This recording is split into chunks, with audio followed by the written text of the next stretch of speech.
বাড়িতে একটা মেয়ের সাথে দুরাচার করলেন, কাছে কিন্তু না, সৎ মানুষ আমি, স্বভাবে শয়তান সৃষ্টি হয়ে গেল। মেয়েটাকে দেখে অনাচার সৃষ্টি হলো, কেউ দেখলো, বিবেকে বললে রে ঠগা হলো, আমার তো মিটিং হবে আজ, না হয় মানবতার অপমান হবে, হাত পা ধরে ক্ষমা চাওয়া, না হলে অপমান করা, না হলে থানায় যাওয়া।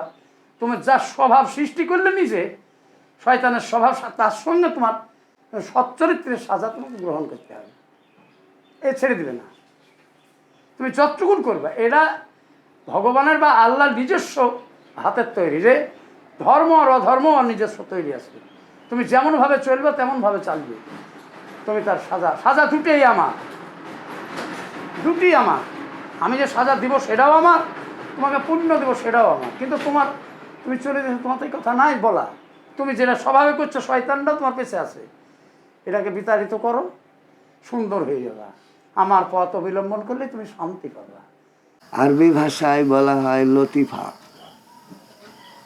লতিফা 6 রিপু 6 লতিফা। কাম, ক্রোধ, লোভ, মোহ, মাশ্চর্য, দম্ভ, এক একটা রিপুর এক এক ব্যাখ্যা আছে।